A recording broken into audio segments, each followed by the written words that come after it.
As if the McCrispy couldn't get any better, Bacon and Ranch just entered the chat. The Bacon Ranch McCrispy, available at participating McDonald's for a limited time. Ba-da-ba-ba-ba. Scott for Scots here. Do you hear that? Bring the mic in close. That's not how the grass should sound. There's weeds everywhere in this lawn. It's time to take action with Scott's Turf Builder Triple Action. It gets 3 jobs done at once. Kills weeds, prevents crabgrass, and feeds your lawn so it keeps growing strong. Ah, much better. Get a bag of Scott's Triple Action today. It's guaranteed, or your money back. Feed your lawn. Feed it.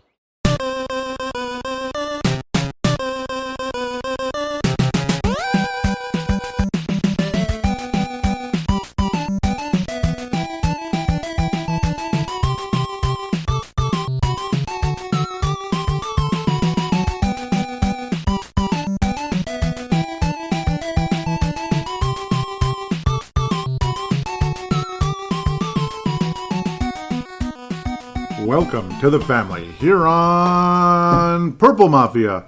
I am your host, Paladino Joey, or Joey Awajan. Purple Mafia is available on Apple Podcasts, Google Podcasts, Podman, Audible, Stitcher.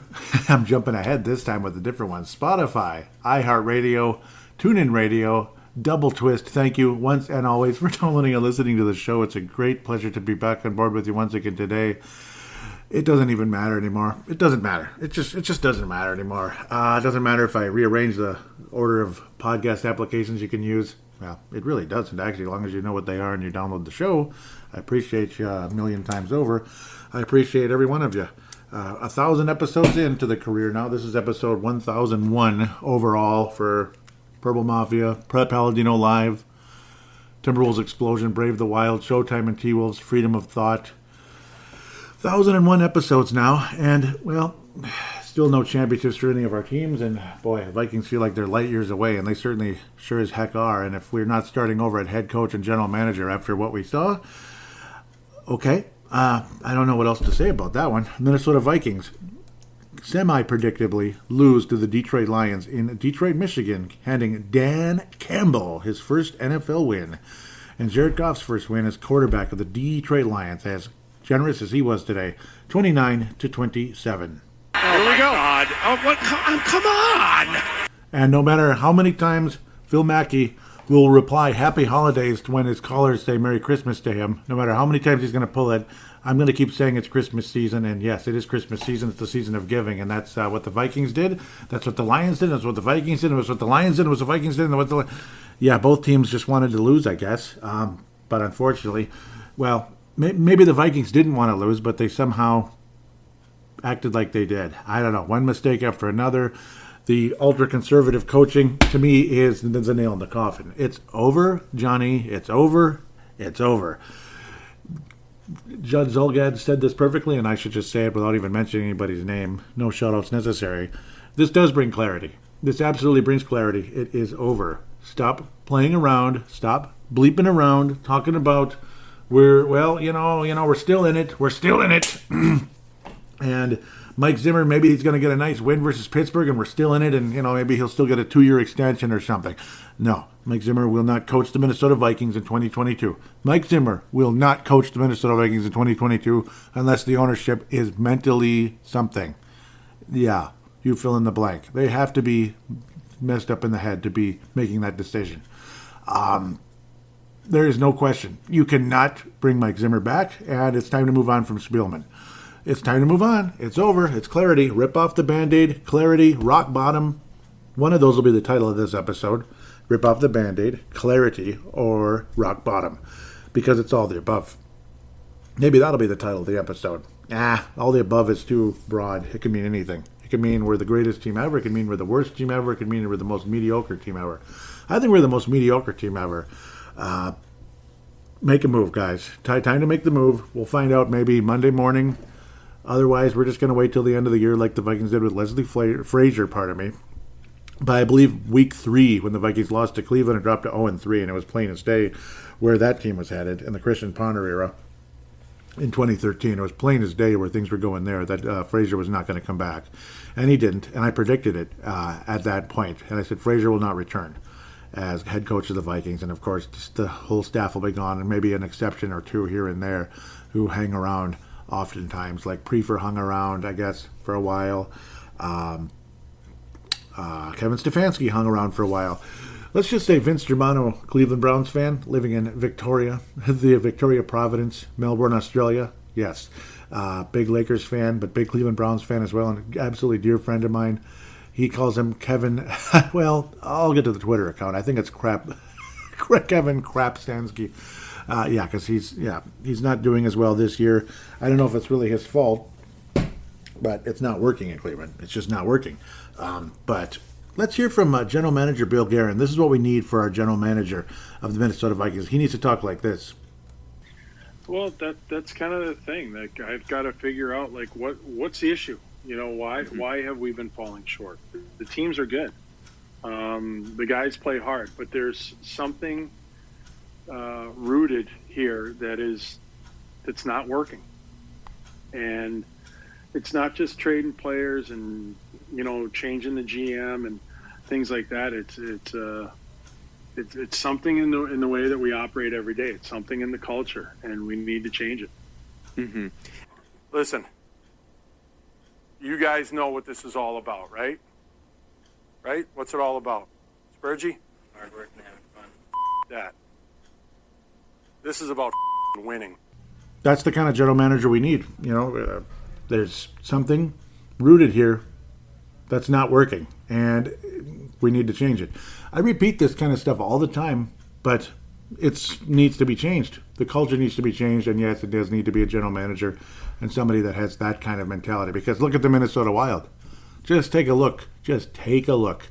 And it was a coach by the name of Dean Evison that helped be the perfect match, who somehow, some way, was chosen by the previous general manager who made a jackass of himself for 2 years.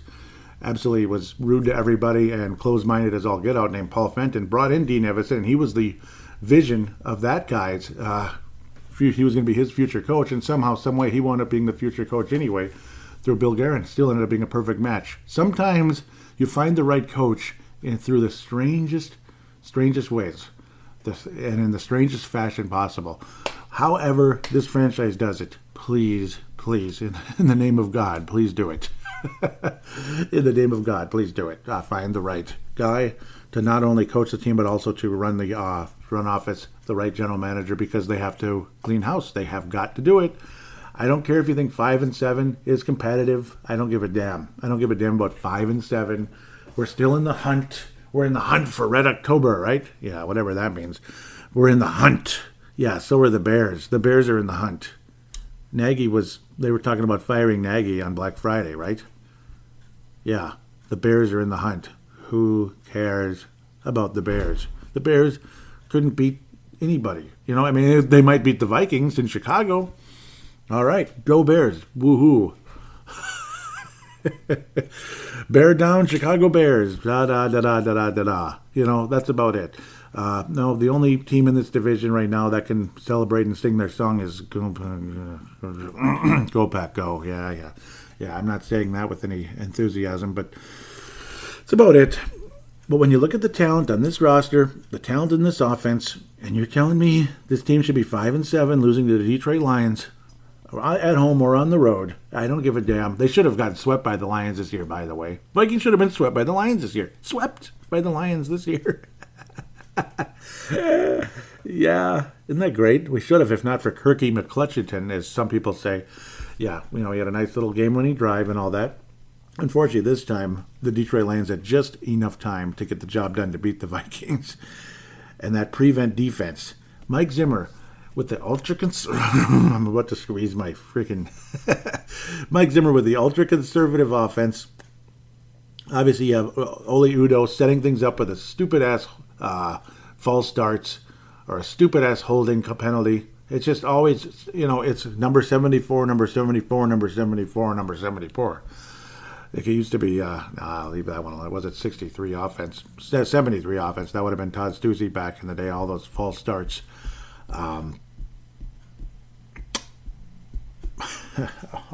Ole Udo, though, with all the damn penalties that drove us nuts, that push your team back when you have all kinds of opportunities. And then you go with the checkdowns, the 2-yard loss. Not the 2-yard gain, the 2-yard loss. A play that made no sense at all. Defenders were just waiting for the player. The absolutely predictable trying to run the ball up the middle, I don't know how many times, or to the side, slightly to the side. It would have been to the right. Over and over again, like the same bleep and play, basically. Or similar bleep and play, similar idea, time and time again. And the 2-point conversions that all failed, 0 for 3. I don't know how you managed to be 0 for 3 on the 2-point conversions, but we pulled it off. That's why we wound up with a weird number like 27. Great, just great. It's entertaining stuff. But that's how you wind up in that situation, is the ultra-conservative coaching, the ultra-conservative offense, and we don't want to do this, we don't want to do that, this and that. You just literally just wave the white flag when you have an opportunity to do something. And then the defense is prevent defense. Because you don't want to screw up, right? Well, you gave like 5,000 yards to a team that needed a little hope. And they got it. They got their hope. It ended up working out. And I never saw Goff and that excited in his life. A man who played in the Super Bowl with the Los Angeles Rams just a few years back.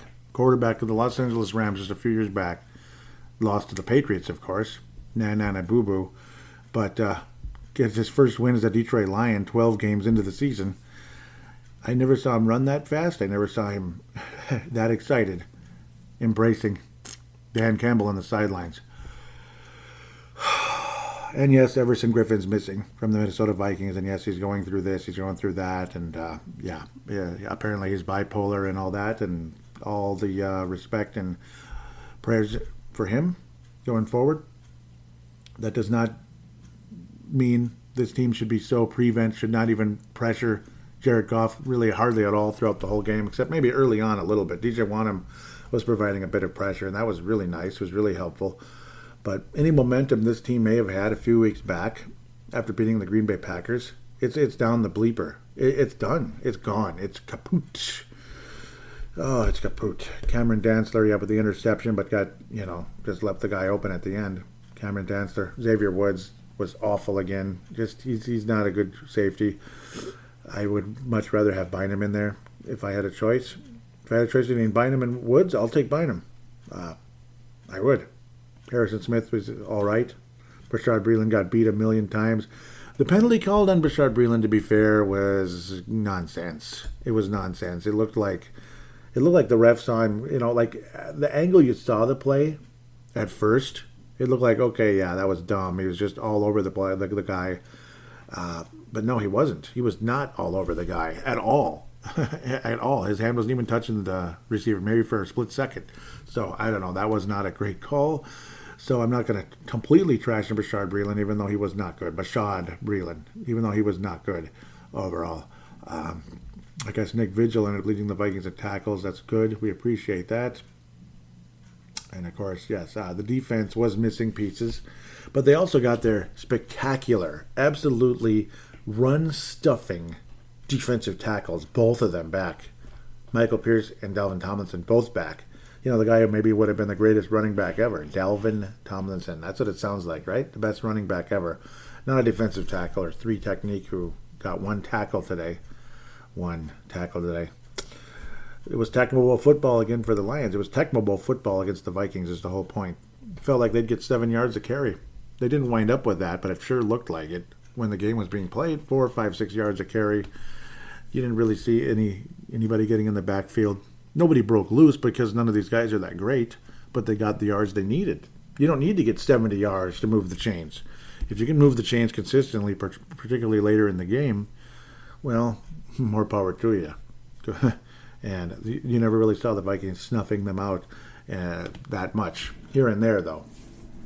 Justin Jefferson, absolutely spectacular game, makes the Vikings look like a spectacular offense. Again, 182 yards. So I appreciate that they targeted him 14 times in the game. That's good.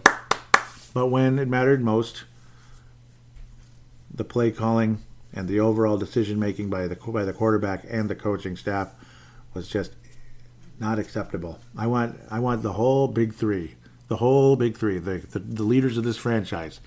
Rick Spielman, Mike Zimmer, and Kirk Cousins somewhere else next year. Somewhere else. Or unemployed, whatever it is. Whatever it is. In Rick Spielman's case, I don't know where he would wind up in a short fashion. Zimmer could easily be scooped up to be a defensive coordinator or whatever, secondary coach if he wants to drop down that far. Or if he just wants to retire, say hell with it. I wouldn't blame him, but I don't think so. I think he's a lifer. Obviously, Kirk Cousins will be playing somewhere next year, and I hope it's not here. If it's in San Francisco, to hold things over and maybe have a couple of great seasons, maybe with his buddy Shanahan, Kyle Shanahan, we'll see. But I don't want him as the Vikings quarterback anymore. He could put up the great numbers until the cows come home, but he shrinks. He's a shrinking violet most of the time in the big moments. He's going to have good games and good moments, and this has been his best year pretty much in those clutch moments down the stretch. But the Vikings are still 5-7. They're still 5-7. He completely was a shrinking violet. Again, I mean, think about who we lost to this year in a lot of ways. Cooper Rush. We lost to Cooper Rush, and how Kirk Cousins was a shrinking violet in that game.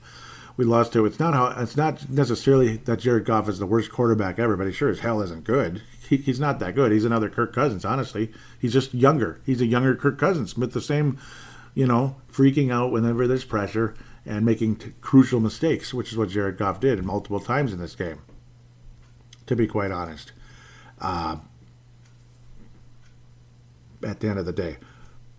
And he's extremely expensive. He's not as expensive as Kirk Cousins, but really, frankly, nobody is except maybe Patrick Mahomes. That's about it. Because of that gigantic contract, that he could buy like a colony on the moon with that contract. Okay, maybe not that much. that's reserved for the owner of Amazon, I guess. He could buy the moon. My God. Overall, again, the statistics. If you just want to sit and look at stats and analytics and everything, maybe not analytics, but the stats themselves. Kirk Cousins, 75% completion percentage, 340 yards. He didn't turn the ball over, did he? 2 touchdowns. Quarterback rating of 116. You did good. What the hell's your problem, Joey? What the hell's your problem, Vikings fan that's sick of this crap? What the hell's your problem, dude? Kirk Cousins did everything, and Justin Jefferson, 182 yards. What's the problem, man? The problem is the shrinking violet when it matters most. That's the problem. And here's the thing. Even if he has his clutch moments, Kirk Cousins, here and there, against occasionally a good team, but usually a not really good team, he's not going to string enough together to get you to a Super Bowl, much less win a Super Bowl. You do understand the Vikings would have to go on the road and win 3 games on the road to get to the Super Bowl. And then, by the way, getting to the Super Bowl ain't enough. You got to win it. You got to win the Super Bowl. This franchise has lost the first 4 Super Bowls it went to, and it's been 45 years since the last Super Bowl appearance. You don't go to the Super Bowl and lose. You just don't. You do not want to be the first team to go 0-5 in the Super Bowl.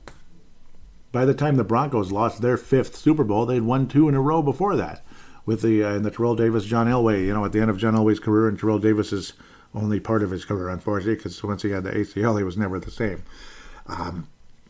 So that was a fantastic team. You do not want to be the first team to go 0-5 in the Super Bowl. You cannot be that team. Refuse.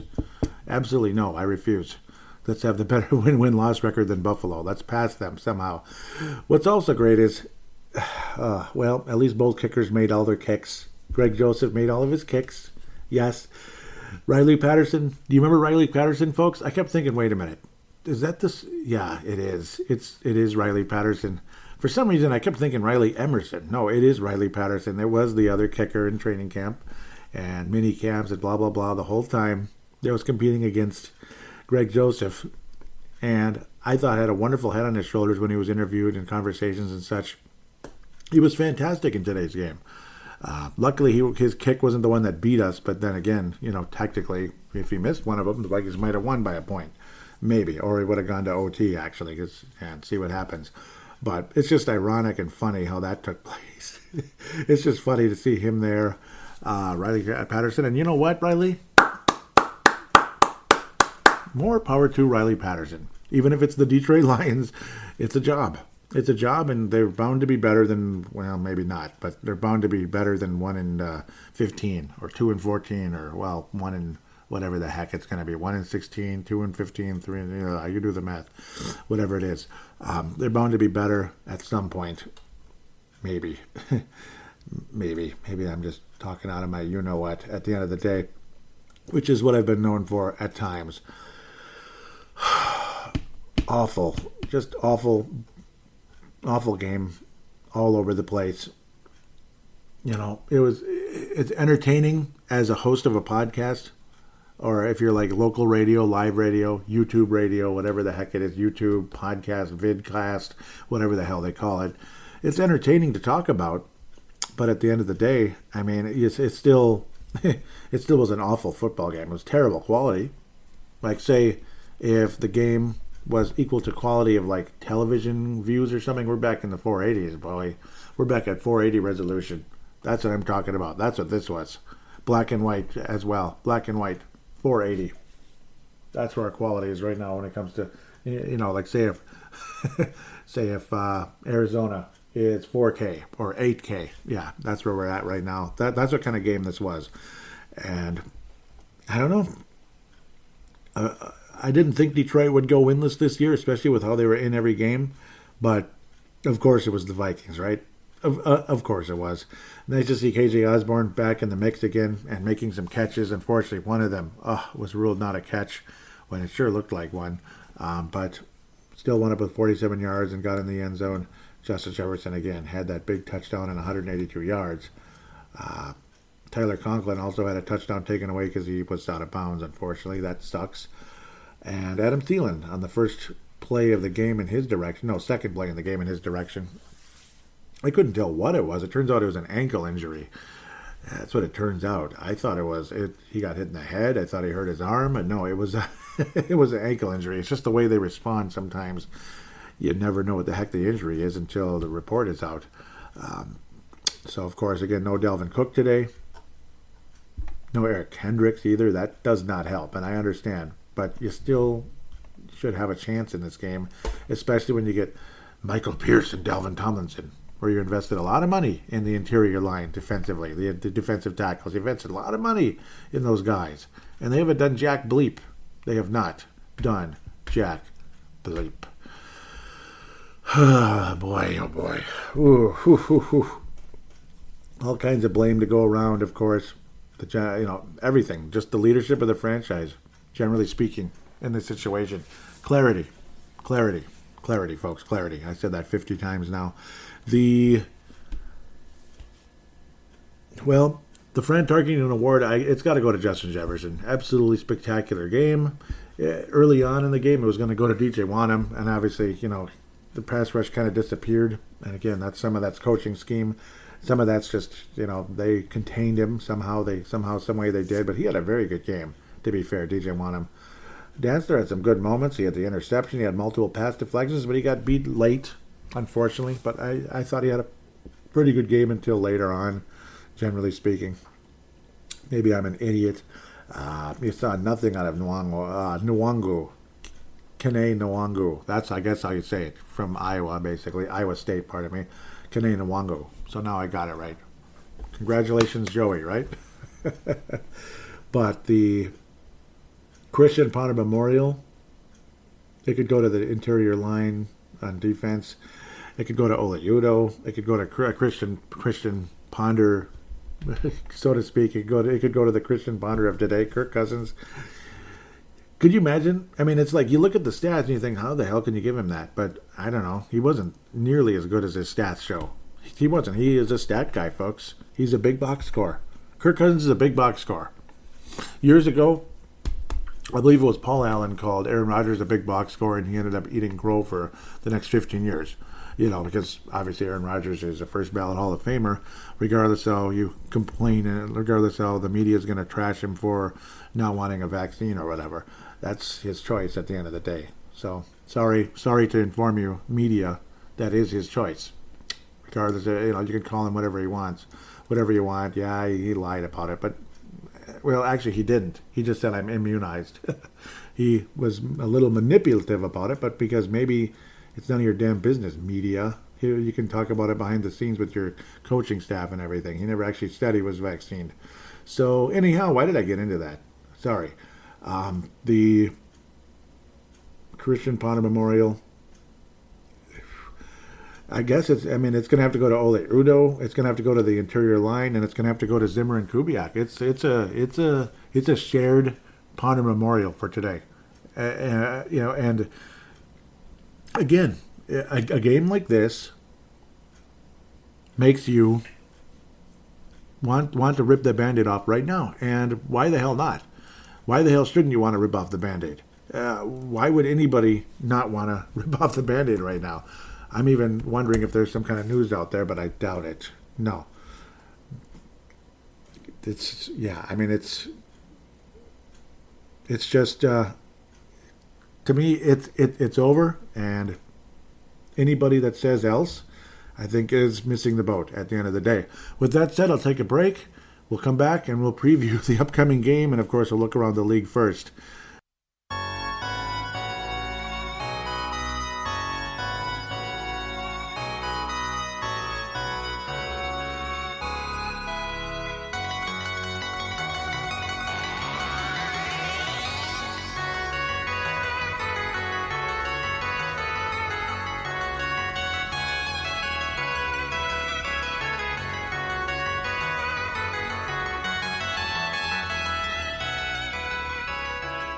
And we are back here on Purple Mafia, segment number 2. Time to look around the league. And next week's opponent, it'll be a Thursday night game. I will likely kind of piece that show together, if you know what I mean, like the segments and such. So the show will probably be released like a typical time, Sunday night, if I can handle it. I will likely record the first segment right after the game or the next morning. No, I can't record it next morning. It would be because I got to do Timberwolves Explosion. So I'll try my best to record the first segment after the game, depending on how things go, or I'll just do it all on Sunday, one way or another. So the show will not be released Thursday night. The show will not be released Friday morning, because Friday morning the commitment is Timberwolves Explosion. So just giving you a heads up about that at the end of the day. Speaking of heads up, let's do this now so I don't forget and wait until the last second. The Vig It application, and I'll do the crypto thing in the next one, in the next break. The Vig It application, VIGIT, 2 separate words. What are they offering? Well, it's basically free sports betting, basically. Like, you're not really betting money. It's like fantasy sports betting. So social media for sports bettors. You can post about your picks, see what others are saying about games. Vig It Betting League's a month-long betting competition to see who the best sports bettor is over the course of a month. Free-to-play sportsbook. Bet free coins, win real prizes. Betting stats. There's great information available on the Vig It like line movement where the public is betting. This is, again, not real money wagering.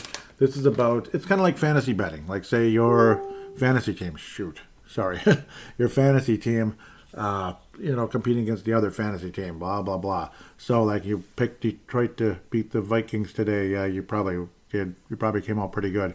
I figured the Lions would cover the 7-point spread, and they, even if the Vikings won, they would have covered. But I was thinking the Vikings would win. Well, guess what? Yeah. Detroit covered and won the game. So congratulations to those of you that bet that direction. And Phil Mackey warned a lot of people about that during the show earlier in the week on Purple Daily, I believe it's called. So, let's look around the league. Thursday night, Dallas versus New Orleans, old bitter rivals for many, many, many, many years. The Dallas Cowboys win. I always have that accent when I talk about them. Versus the the New Orleans Saints. 27-17. Who was quarterback of the Saints this time? No, that's kind of what it's like. It's Taysom Hill this time around, and he was a hot mess, to be quite honest. Threw for 264, but 4 INTs, couple touchdowns. Taysom Hill's not a starting quarterback in the league, I don't think. Obviously, he's more of a trick play type of quarterback, kind of a fantasy quarterback, kind of a, he's fun to have in there multiple times during the course of a game for trick plays and special plays and this and that. You can kind of put him in there and then hope for the best and hope that things don't get too crazy. Dak Prescott also threw for an INT, so 5 total ints in the game. Ints. Since we call penalty minutes PIMs now. Some people do, I don't. In the NHL podcasting world, which I have Brave the Wild. Let's just call it an int. So yeah, he threw for 4 ints, and then Dak Prescott threw for 4 ints. His QB rat was it's just stupid. 79, and then the QB rat of Taysom Hill, 44.2. I'll get off of it now. He did run for 101 yards. Taysom Hill's obviously a great athlete, and he can do a lot of fun things and move the chains, and he's an exciting player, but he's not somebody you'd want starting at quarterback on a regular basis because funny things happen. Kind of like sometimes with Lamar Jackson, but he's more of a legitimate starter. But again, he could be a mess as well, throwing for some ints and all that stuff. Some ints. Yeah, I know. I'll get off of it. I can't get off of it. I'm crazy now. I just like making fun of people, I guess. I like making fun of everybody but the Vikings, because making fun of them isn't exactly going to make it better. But yeah, it's certainly material. No question about that. The Saints defeated by the Cowboys. They dropped to 5-7. I'm so happy the Vikings and the Saints are in the same category and the same record, and Cowboys are 8-4 and winning the NFC East at the momento. Tampa Bay and Atlanta again. Yep, obviously old rivals again in the NFC South. The Buccaneers are all the way up to 9-3, number 2 seed now in the National Football Conference. Number 3 actually, behind the Green Bay Packers. They may have to go on the road again, but it won't be as much. If there's an NFC title game between the Bays, the Battle of the Bays again, if one of them knocks out Arizona along the way. Atlanta was still in the mix big time. 5-7 on the season, 30-17 is your final score between these two clubs. Tom frickin' Brady, another great game. Attempted 51 passes. I don't know. He's got an arm of, he's got a rubber band for an arm, I guess. Four touchdowns and 1 interception. Yeah. INT, whatever it's called. He had 4 of those, and, well, yeah. He had 4 touchdowns anyway. Gamagansu, as Dylan would say. And thank you, Dylan, again. He is a big part of the 1,000 podcast. Thank you again, Dylan Richardson. Just in case, by chance, 1 in a million chance he's listening to this podcast. Bears fan, Northern California's finest, Dylan Richardson. I love you, brother. Thank you so much for bringing me on board into the podcasting world. But because he had fun going Damakansu back when he was, with us on the with me on Purple Mafia a few times. I believe he was on the 100th episode of Purple Mafia. This is episode 358 of Purple Mafia, so it's not like this is the 1,000th or even the 500th episode or even the 400th episode of Purple Mafia, but it's the 1,000th overall when you combine all of the shows. This is the 1,001st, episode. It was the 1,000th for Timberwolves Explosion. Timberwolves Explosion on Friday was the 1,000th overall episode. Thank you again, all of you that were a part of many of those episodes over the course of time. Dominican Sue, that's what triggered made me want to talk about Dylan Richardson, and I should.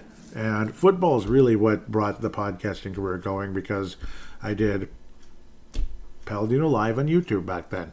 I decided one day, of all teams, Atlanta. The Vikings are playing Atlanta. It was Adrian Peterson's first game of his career, and it was the first video of my career talking about the Minnesota Vikings. So there you go. It was the beginning of it all. Adrian and I are linked together forever and ever and ever when it comes to that. Isn't that cool? And Adrian Peterson's first touchdown was a catch and go type of deal. Wrap your head around that when you consider how many catch and goes Adrian Peterson had. Cordero Patterson, who's good at that kind of stuff, ran for 78 yards, including a 39-yard scamper and 6 yards carry. Cordero Patterson only had 18 yards receiving. He's been the main running back in Atlanta. Isn't that crazy? Even though he's still wearing number 84, as a wide receiver would do in most cases. Because somebody used to wear number 84 in Minnesota and stuff. But, yeah, it was a fun game, generally speaking. But Tampa Bay is clearly far and away the better team, and we'll see what happens. Of course, Brown has been suspended because he lied about being vaccinated and blah, blah, blah, which isn't a surprise to some people because they figure guys with as much money as they have, they can pay a doctor to create a fake vaccine card, this and that. So it is what it is. It is what it is. I know I'm not a big vaccine person. I'm not a big fan of this vaccine, as some of you may have guessed. But at the same time, lying is lying. And yeah, I can understand a little bit of frustration about that. It's better not to lie, just to say I'm not interested in taking it. That's what I would say. Is you're going to get caught eventually. Lying catches up to you. You know, that's why it's called a sin. Thou shalt not bear false witness. It's going to catch up to you one way or another. It just is. And it's the unfortunate reality. So you have Antonio Brown, out for the Tampa Bay the Tampa Bay Bucks, who are first place in the NFC South. Atlanta drops to third place with 5-7. Yay, we're with them too. Atlanta and New Orleans and Minnesota all together in that 5-7 world. It's beautiful. Cincy got their butts handed to them and doubled up by the Los Angeles Chargers. Both of those teams dropped to are tied at 7-5. Cincy dropped to 7-5.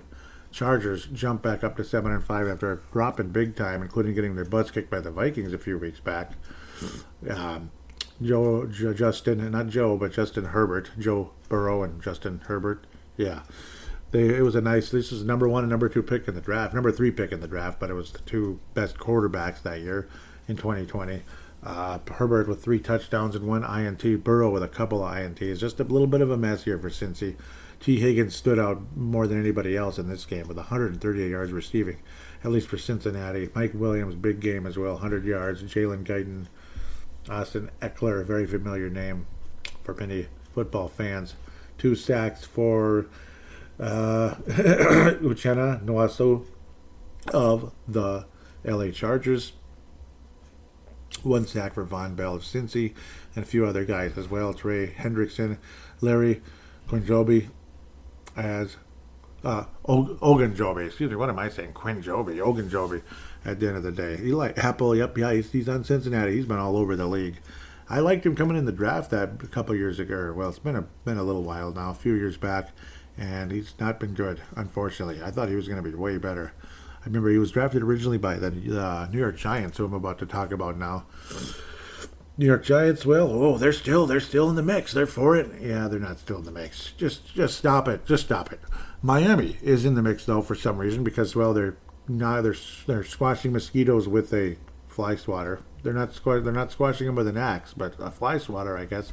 20-9. 20-9, and Miami's 6-7. They're in the mix. AFC's a little tougher than the NFC, that's for sure. At least at the bottom. Tua T has been getting a lot better the last few weeks here. You're not seeing the interceptions. You're not seeing the mess that have been happening time and time again with him. And Miami is rolling a little bit. I'm kind of happy to see it. It's nice to see the Dolphins coming out of the doldrums of the NFL, even though you want to get that great draft pick. But, yeah, Detroit's going to have a nice draft pick this year. But would you really want to be, like 1-15, 1-16, whatever the heck they're going to be, 1-15-1 or whatever the heck it's going to be? It's not fun. Eventually you want to kind of get back in the mix, though you don't want to be trapped in the middle forever, kind of like a certain club that plays in US Bank Stadium. That's what we don't want. It's one thing if you're 3-9 like the Jets for a couple years. Unfortunately, the Jets have been 3-9 every year because they suck, or 2-14 or whatever the heck. You don't want to be trapped in that world either. But being trapped in the middle is just a big freaking tease, isn't it? Isn't it a tease? And eventually maybe you get so many great draft picks that it's like, okay, bombs away, baby. And you're the St. Louis Rams of 1999 with all those freaking awesome players that kept building up during the 90s. And then at the end of the 90s, they were the best team in the world, which was interesting. They were the best show on turf. Philadelphia Eagles trapped in that middling zone just like us. 33-18 over the hapless, crapless Jets. That's again the other thing. The Jacksonville Jaguars, New York Jets, the Dolphins who were in that group, and the Detroit Lions. Now the Houston Texans are joining the party instead of Miami. Miami left it, thankfully. They said, screw this, I'm tired of this garbage. And Houston is now joined in the 4 teams of hell, basically. There's probably a couple more, but these 4 especially have been exactly that. Zach Wilson can hopefully drag them out of the doldrums, but he sure as heck didn't today.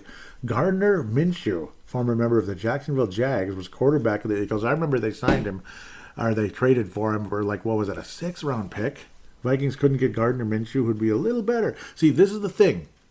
If Kirk Cousins had COVID-19 or actually got hurt, which again, thank God for in his case that he never gets hurt. He's just, let's just say he's protected nicely. Let's just say that. Gardner Minshew, 20-25. I know it's the Jets. but still, it's pretty damn good. What a good game. And Gardner Minshew was never bad, really, for Jacksonville. Okay, he stunk some games, but so did the whole damn team.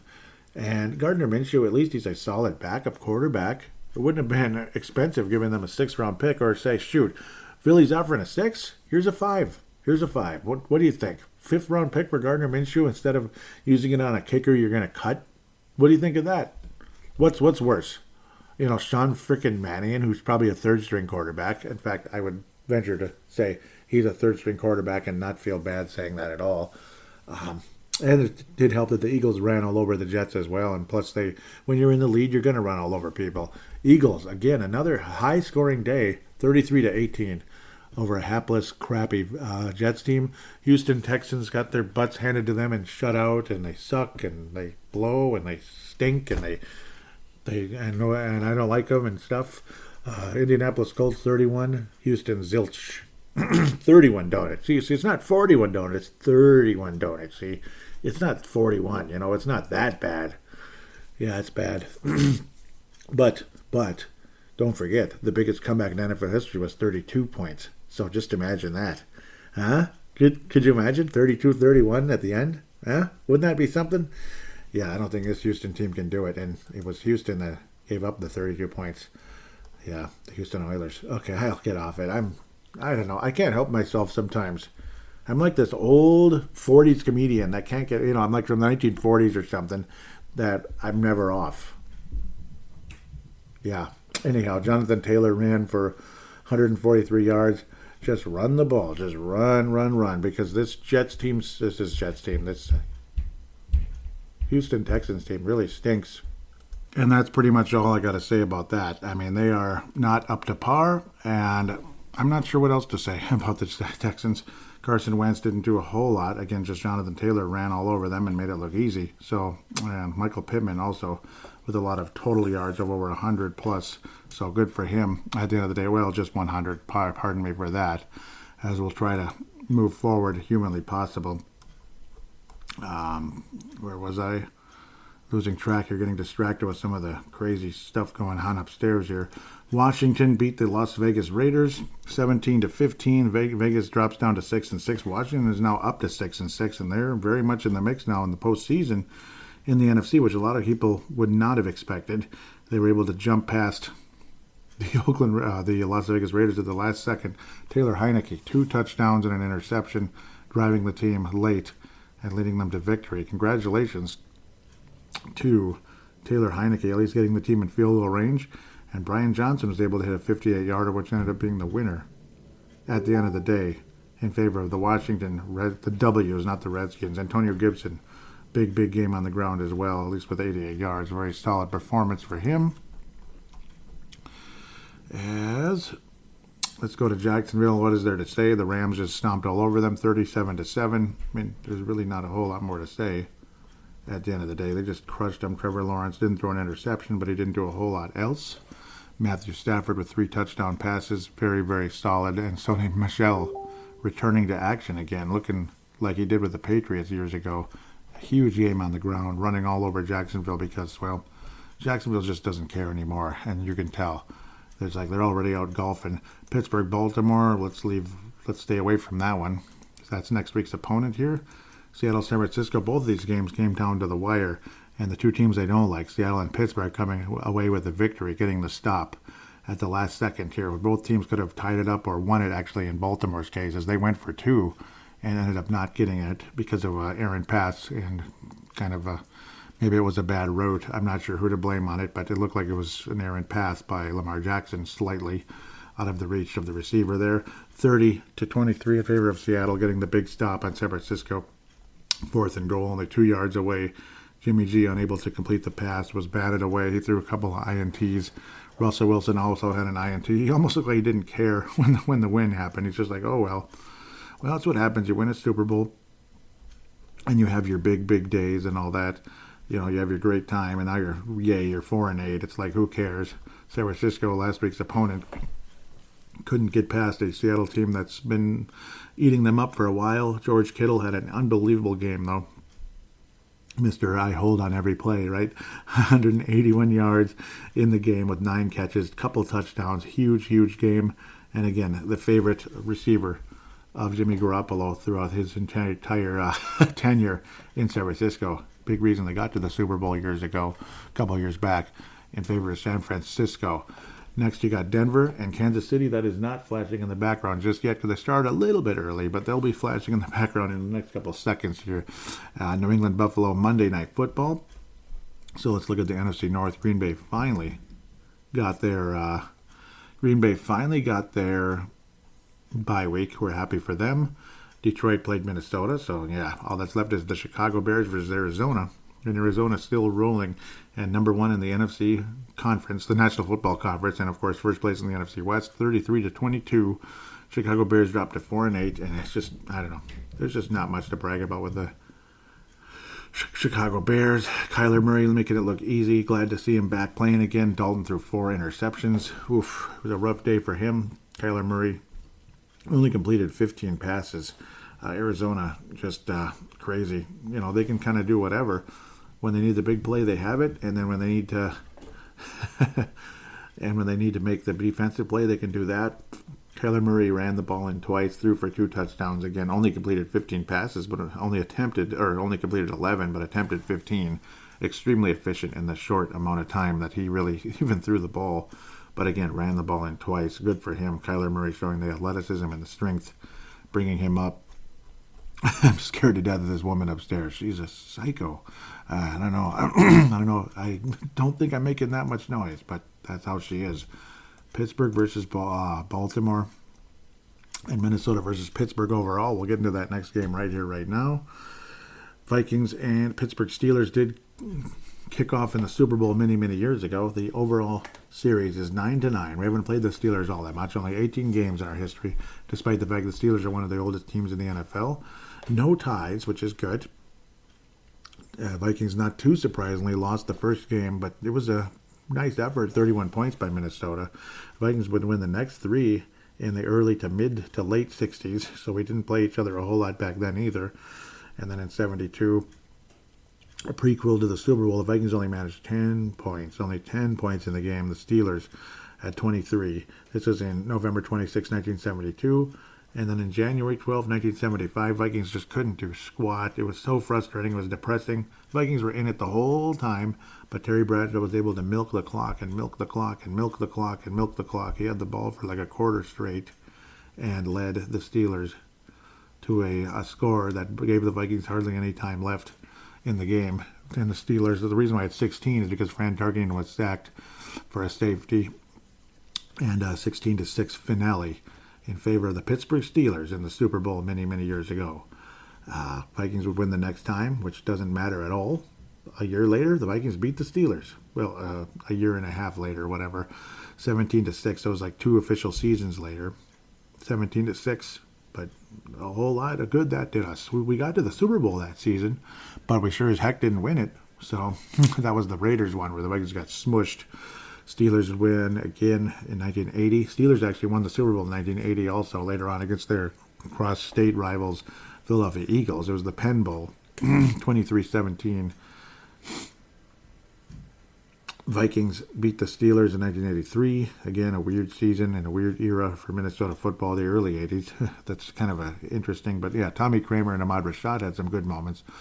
31-7 victory for Minnesota over the Steelers in 86. Great Vikings team very early in the season there in September. Steelers beat the Vikings in 89, 27-14.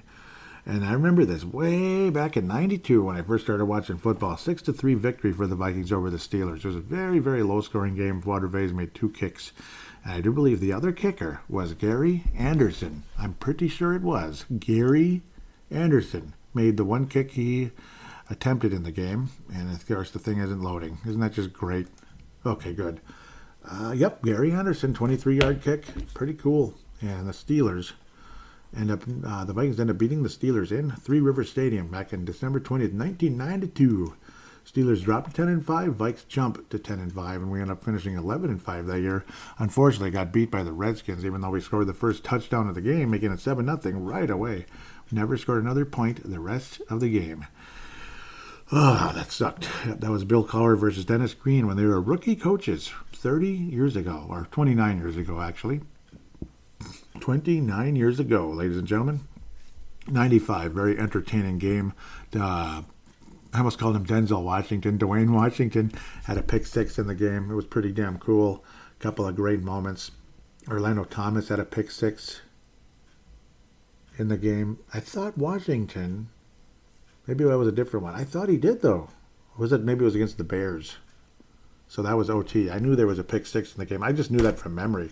So I was able to pull up the box score. Robert Smith ran for 48 yards. There was a call for too many men on the field. And I just remember this by my own memory, where Bill Cowher was just furious. He was losing it. Like, how can you call that? There was 11 men on the field, and he had the picture ready, and he slammed it down in the ref's pocket. It was an old veteran ref, slammed it in his pocket, like, there you go. That was right at halftime. Vikings ended up blowing out the Pittsburgh Steelers. Corey Fuller also returned a fumble 12 yards into the end zone. So that was like one of those situations. Chris Carter from Quadravest, Chris Carter from Warren Moon. Very entertaining day, but this is back when Warren Moon, in 95, Warren Moon actually had a better year than 94, but the Vikings record was certainly not as good. The Vikings finished 7-9. No, I think we were 8-8. We finished 8-8 that year. Yep, I remember that now. Fun game, but unfortunately, despite the fact that Vikings offense was freaking awesome, it just didn't end well. Since that game way back in 95, man, it's been that long. 44-24. Steelers are 4-1 against the Vikes. Yep, it's been all Steelers except the Matt Castle game in London back in 2013. I can't believe that was that long ago. But that's what happens when you play a team only once every 4 years or so. And there was a big hiatus from 95 to 2001 because the NFL was kind of getting reorganized around that time, where it became the NFC North versus the NFC Central along the way. Pittsburgh Steelers beat the Vikings in 2001. That was a terrible Viking team that just didn't they were just done. This, I believe, was 2 weeks before Dennis Green got fired. Yeah, because it was around Christmas when the Vikings lost to Jacksonville at home and got slaughtered by the Jacksonville Jaguars. And the and the Vikings fired Dennis Green. Or should I say Red McCombs did. He was the sole owner. Pittsburgh beat the Vikings 18-3. That was in the Dome in a game that was very, very, very, very pivotal for both teams. Vikings and Steelers had the same record. Yep, we were both 8-5 at the time. What do you think happened? Yep, it was a very pivotal day. It was the day that it went from Mike Tice being one of the coaches of the year, bringing the Vikings back from dead, basically, as things started so terribly. Culpepper was terrible. Then he had the massive, massive knee injury in Carolina. Massive knee injury in Carolina. And the Vikings were like, what were we, like 2-5 or some crap like that. Brad Johnson took over. Next thing you know, we won like a ton of games in a row with Brad Johnson at QB. Got all the way up to 8-5 against a strong Steelers team that was 15-1 a year before. Had a disappointing record, but you never know. Blah, blah, blah. Vikings and Steelers 8-5 in the Dome. Vikings, hopefully, we're getting a chance to get something going, but it was kind of like this Vikings and Steelers Super Bowl where the Vikings just couldn't get anywhere. Every opportunity the Vikings we thought they had, it just ended up not happening, including the first score of the game for Minnesota. Should have scored, and we wound up with a field goal from Paul Ehninger, and that was it in terms of overall scoring. As things just didn't work out. Steelers, with their tough defense, not only beat the Vikings, but ran the table the rest of the season all the way to a guy named Jerome Bettis holding Lombardi and saying, "I've had a great career. I was born and raised in Detroit, and my career ends in Detroit." And he held up the trophy. Announced his retirement as he held up Vince Lombardi. Doesn't get better than that. I was happy for him. I was happy for that Steelers team. But, man, do you realize the situation there? How close Minnesota was to being something that year. And how we had the same record, and we were in that game until the end.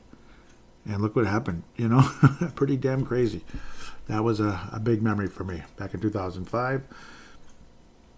Yep, this was the first Vikings loss. Man, I was pissed off, freaking pissed off. Defending world champion Steelers, they won their second bowl in 3 years. This was Mike Tomlin as head coach. Now instead of Bill Cowher. Cowher retired after the next season. or just stepped away. He was going to come back with the New York Giants or something. Wound up, he was hoping for that anyway.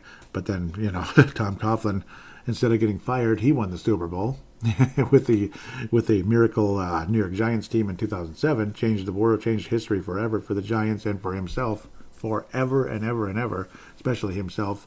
But that Giants team also, again, doubling their Super Bowl total from 2 to 4 over the course of a 5-year period there. Steelers, though, obviously 6 Super Bowl championships. And that annoying, pesky Steelers defense that just forces turnovers stole away a big play when the Vikings were trying to drive down the field and still win the game. Ended up being a fumble 6 situation where Chester Taylor kind of batted the ball up in the air. I guess it was an INT officially, I believe. And then the ball was ran back for a TD when the Vikings were trying to drive for hopefully a winning drive with Brett Favre. First Vikings loss of the season, much to our chagrin. And I still remember Adrian just kind of watching, and then he closed his eyes. Yep, it was depressing, but that's how it goes sometimes, man. That's how it goes, ladies and gentlemen. It was depressing. How did they score it officially? I guess it was an interception. It ended up being called a pick 6, where the ball was thrown to Chester Taylor. It's going to be one of those patented third-yard plays to Chester Taylor. And it ended up being batted up in the air and INT'd for 82 yards the other direction. The Vikings were actually in position to possibly win that game in Pittsburgh, which would have been freaking big. But games like that cost the Vikings home field advantage against the New Orleans Saints, and the rest is history. The rest is history. 2013 in London, it was two teams that sucked. Two teams that absolutely stunk that year. It was cool, though. We were in London and blah, blah, blah. We won our first game of the year, and the Steelers dropped to 0-4. This is again after that awful Ponder game against the Cleveland Browns in the Metrodome. Ponder just went down the you-know-what, and that was pretty much the end of him. He came back during the course of the season, but he was never going to be a starting quarterback again after that. Again, great job by Matt Castle in the game. Matt Castle, the king of the castle in London, yes. And then Pittsburgh crushed the Vikings in 2017. Also, a season where, a game where, ended up being a much better season than some people thought. In this case, this was our first loss of the year that year. Again, the Vikings had beaten the Saints in impressive fashion with Sam Bradford at quarterback. Everything looked great. We got an offensive line, we thought. We did, because we had Riley Reef instead of, whatever. T.J. Clemmings at quarterback. We had Riley Reef quarterback at left tackle, and Jake Long and guys like that. We had Riley Reef at left tackle, and that really helped. But then we had Sam Bradford not being good to go with a weird knee situation. That he was never the same again after that. Again, he had multiple ACLs before, and it was just kind of coming back on him again. This was Case Keenum's first game, and he was not that good. He was pretty mediocre at best. And the Pittsburgh Steelers rolled all over the Vikings in that game. We thought, we were dead. We were going to be nothing now. Bradford can't play anymore. Keenum's just a weird backup quarterback. And we wound up going 13-3. Yep, even though he lost to Dalvin Cook a couple weeks later against Detroit. 13-3. Yep. I think that was the next week, actually. Yeah, 13-3, It was cool. But, of course, we all know what happened in Philly. Whatever. I've been babbling too long about that. Can the Vikings beat the Steelers on Thursday? Of course they can. Will they? I think they will, just because this is another one of those cute little comeback type of games. Pittsburgh, them winning today probably gives the Vikings a better chance of winning on Thursday night football. It's going to be kind of like the London game, but then again, the recent history between these two teams is bad. The early history was kind of good for a little while. We were actually successful against a fairly decent team in the 80s and 90s with the Steelers. But then come the 2000s and such. Steelers have been, into the 21st century, Steelers have pretty much dominated the Vikings. But I got a feeling this crappy, mediocre Steelers team is not going to beat the Vikings on Sunday. Ben Roethlisberger had a pretty good game, but he had a pretty good game, but again, it's their arch rivals, division rival, and teams always play really well against their division rivals, even when they're not real good. Somehow, some way, they're able to get the stop down the stretch, and heck, they led almost the whole game. Well, not really.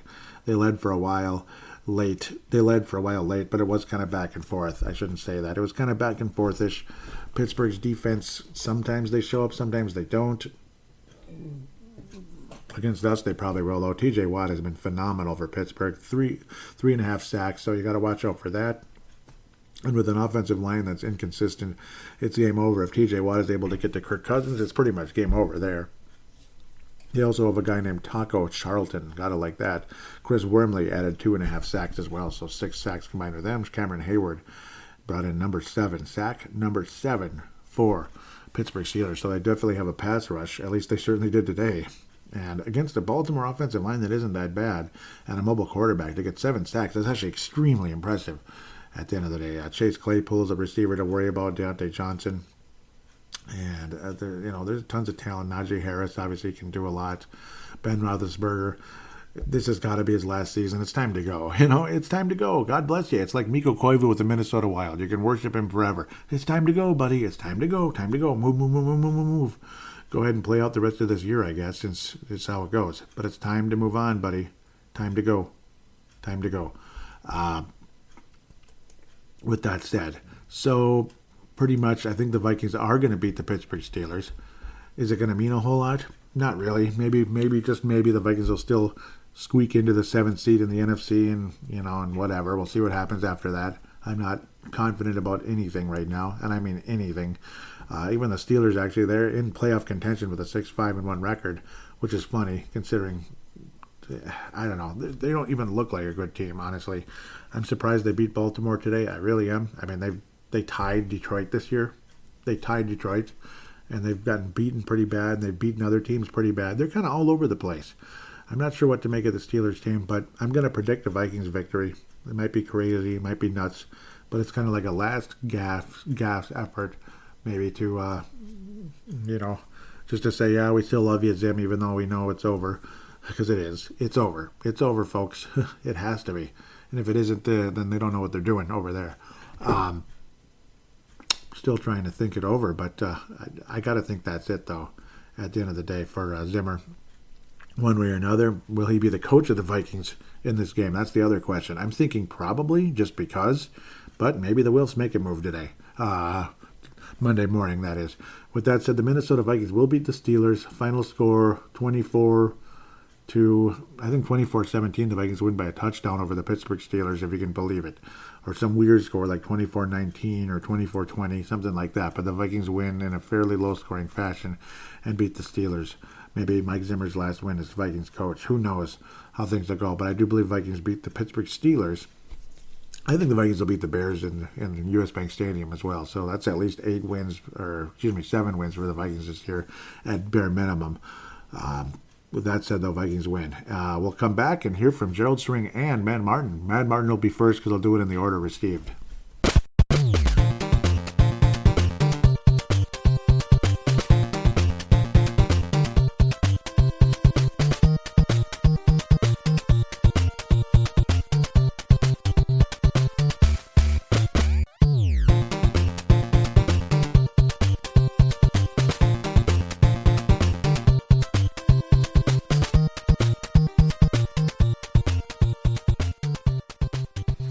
Greetings, Joey. Sorry, I haven't sort of done a call-in this year, but it's kind of like, is there any point when all you do is pretty much repeat yourself every week with the same frustration that this team seems to cause to many of us? So we had the 49ers game at the weekend, and it went pretty much as I think a lot of us would expect. They couldn't stop the run. End of. Which is so reminiscent of that previous game out there in California where they laid the proverbial egg a couple of years ago. And since then, it has been pretty much just frustration. Anyway, I suppose some would call me negative and probably people like you negative because, the argument is we're not like the Lions or the Jaguars or the Jets. No, we're not. Perhaps that would not be a bad thing because hopefully then they might be able to turn it around because mediocrity does stink. And, okay, here's the crux of the matter for me, Joey. It's a sport, yeah? Sport. What do you do in sport? You play to win. You play to win the big bag of marbles, not to be mediocre. Otherwise, what is the point? And that is the problem year after year with this team, mediocrity. As to Zimmer, do I want him to go? Yeah, he's had 8 years. Yeah, he was a breath of fresh air when he came in, but then you could have argued, well, we had Fraser before and we stayed defence. Is that because our beloved GM cannot find a solution at the quarterback position? So let's just build a great defensive team and win that way. Well, it's not the 1970s anymore. It's not the era of Bud Grant, the Purple People Eaters, and keeping a great defensive unit together for a decade. It doesn't happen. Free agency or the shebang of the cap. You cannot keep a great defence together for more than a couple of years, if you're lucky. And yes, we had a great defence in 17, which seemed to fall off a cliff in the second half against that Saints game, where we luckily walked off with that Diggs touchdown. And this is for me, Zimmer. You had Case Keenum, who was a gunslinger. And I thought the guy was great. He brought something to this team. But he got nothing but criticism from Zimmer. And let's be honest, after the walk-off victory against the Saints, this team should have been buzzing. It's like we were a game away from a home Super Bowl. We go to Philly and lay an egg. And it was like, I don't believe it. How the hell has this team, against the backup, done that? So from then I kind of, is Zimmer the man? Is he the man that can motivate these guys? And I honestly don't know. So we roll on to 19 and we do exactly the same again. The Rudolph walk-off against the Saints. And we go out to good old California. And we do exactly what we did on Sunday. Couldn't stop the run. So this rolls me now to Christmas Day 2020 against the Saints. And we get absolutely steamrolled. Now, you would wonder after that game and post-analysis and off-season, what were the GM and the manager and the coach actually thinking? You haven't got a great defence. That is your MO. But you've got one of the most expensive quarterbacks in the league. You've got two of the best wide receivers in the league. You've got one of the best running backs in the league. So what is your identity? It ain't bloody defence, is it? It's surely got to be offence. So what do? They waste all the pennies in free agency on fortifying the defence, which, as we've seen, hasn't worked, and did jack all on trying to sort out the O-line so that this quarterback who needs a clean pocket and time, they just, again, did a haddock approach to it and crossed their fingers. Well, it's coming back yet again to bite them in the arse. I think the problem is we have a GM that's on a different hymn sheet to the coach. And I don't think it's going to get us anywhere. Yeah, we might make the playoffs this year. Woohoo! Yeah, super. What, one and done again? No, it's not good enough. After 60 years, this team deserves a bloody Super Bowl, as do the fans. The fans really deserve one. And I think under this current leadership, that is not going to happen. I could live with Spielman staying, I suppose, but I think it's time for Zimmer to move on and for us to get an offensive-minded coach that can build around what we've got, because there is a window of opportunity there. I think that's more than enough this time. Anyways, my friend, thanks for the podcasting as always. Always love your insight. And Skull brothers and sisters, I hope everybody has a good December, and I'll get back to you probably in 2 or 3 weeks' time, see where we are. Are we in that playoff run, or are we where we probably will be? Looking at what? Either 8 and 9 or 9 and 8. Who knows? Anyway, take care. Bye for now. Hey, Joey, Gerald out of Nebraska. Hey, we never got her done out in San Francisco. We kept our streak alive of the only team in the NFL to have a 7-point lead in every game this season, but we just could not hang on. And I don't know, probably was Cousins' worst game of the year. He just didn't look right. So I guess every quarterback's going to have their down weeks. So it just wasn't his week. And we can't be giving up 200 yards of rushing and expect to win many road games.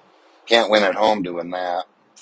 And I think that defense is like 28th in the league on the run and not much better on the pass. I don't know, Joey. I'm still on the bus of wanting to move on from Zimmer after the season. I'm not a Zimmer hater, but man, he's had 8 years. I think I can only remember one playoff win, Joey. You would know that more than me, and I'd have to go back and look, but I can only remember one playoff win with him, and that was at the Saints. And I know he's got injuries again this year, but man, you've had 8 years. That defense is terrible. And there's no way that defense can take us very far in the playoffs if we even make the playoffs. So who knows? We'll just see how things play out here. But man, on a positive note, Joey, the urban legend of the week. Holy shit. We've got a kickoff return game again. Remember I called last year complaining about getting to the 20. Why are we even trying? We'd get to the 20-yard line on a cloud of dust and fumble every other time, and wanting Cordero Patterson back. And man, the guy out of Iowa looks like a stud. Mark and Dave are probably pretty familiar with them. I think they're a little bit more Hawkeyes fans. And this guy's a cyclone, but he looks like a cyclone out on the field. Hoping they find a way to work him in on getting some more offensive snaps. So anyway, we'll see how she goes, but hopefully by the time this airs, man, I'm hoping Detroit didn't get their first win. They've been in a lot of games. I think they're much better than their record, but man, if we lose this one, that's going to be tough sledding to try to get to the playoffs. But hopefully we were victorious by the time this airs, and we're 6-6 and still got a chance. So we'll see how she goes. Skull Purple Mafia Nation. Talk to y'all later. And we are back here on Purple Mafia Fan Interaction segment number 3. Can't thank you guys enough for those awesome call-ins. Dave Martin, Mad Martin out of Northern Scotland, and Gerald Swing out of Nebraska. Wasn't that awesome? I kind of want to mostly just let them have the floor there, let them say their piece, and not me just rehashing and babbling over it. But great to hear from Mad Martin again. It's been quite a while. Both of you guys are definitely getting stars, of course, and if I don't give you one, I'm an idiot. Complete idiot. Completely, like my mind just stopped. Basically, that kind of thing. Mad Martin, though, just kind of generally speaking, saying a lot of what I've been, we've pretty much been in lockstep with the management of this team since the beginning of the season, all the way back into preseason. Me and Mad Martin both kind of came in the year thinking like, this doesn't look good. This just doesn't look good. And we got bleeped on by some Viking fans out there, the type that think that it's just duckies and bunnies and unicorns and happiness and all that, and it's just not, though. I mean, you're not a bad fan if you say this isn't good enough. You're not a bad fan. You're a blind fan if you do. You're a blind fan if you just skull. Can we get a skull? Like, let's rally around the team. Why? Like Jake Reed actually just said that. I want to respond to him like with why. You don't. It's okay to still be a fan of the team, which I still am. But mostly I'm a podcast host at this point, trying to be objective. But at the same time, yes, still a fan of the team. But rally around them? I don't know about that. I have no disrespect necessarily meant for anyone. I mean, with respect, it's just like, no. If people don't want to rally around this current situation, the current leadership and such, I'm not going to call you a bad fan. I think that's crap. But yes, very much in lockstep. Me and Gerald String there, and I think a lot of you that listen to Purple Mafia are as well. The few of you that remain. A lot of people have abandoned this show over the last couple of years, and it's a bummer. Probably because they want the duckies and bunnies approach, or they think just because somebody is on real radio or something that they're just automatically way better. Not always. Sometimes they're good, but sometimes maybe it's a little smoother. But maybe that smoothness is just brainwashing you into something else. That's just kind of how I see the world at times. There's a lot of brainwashing and manipulation in the media. Believe you me. But no, thank you. Gerald String, also great call in from Nebraska. We finally have a return game. We finally have something going. But as you said, it'd be tough sledding if we don't beat Detroit, and it's tough sledding. Me personally, I'd love to make the playoffs. I'd love to be this year's version of. I'd love to be a 2021 version of the 2007 New York Giants, but I just don't see it. I just don't see it. Eli Manning made weird mistakes and such, but there was something special about Eli Manning once he got into the postseason, because he finally got a chance in the postseason, and look what he did. That was when he finally got a shot at it. Whereas Kirk Cousins, we've seen what he does in the postseason. Now, to be fair, Kirk Cousins has won a playoff game with the Minnesota Vikings. It was a great game against the New Orleans Saints. But the Vikings got walloped the next day because he can't string together games like that. To win a Super Bowl, you got to string them together. You got to string together 3 or 4 games in a row where you're at least above average as a quarterback to win a Super Bowl. At least. And, of course, the rest of your team has to do it as well, because it's a total team sport, because quarterbacks can't play defense. Quarterbacks can't make the tackles or the interceptions or whatever, and they can't make the field goals either. Maybe in the old days, occasionally certain guys had multiple jobs, but not anymore. So it's a total team sport that way.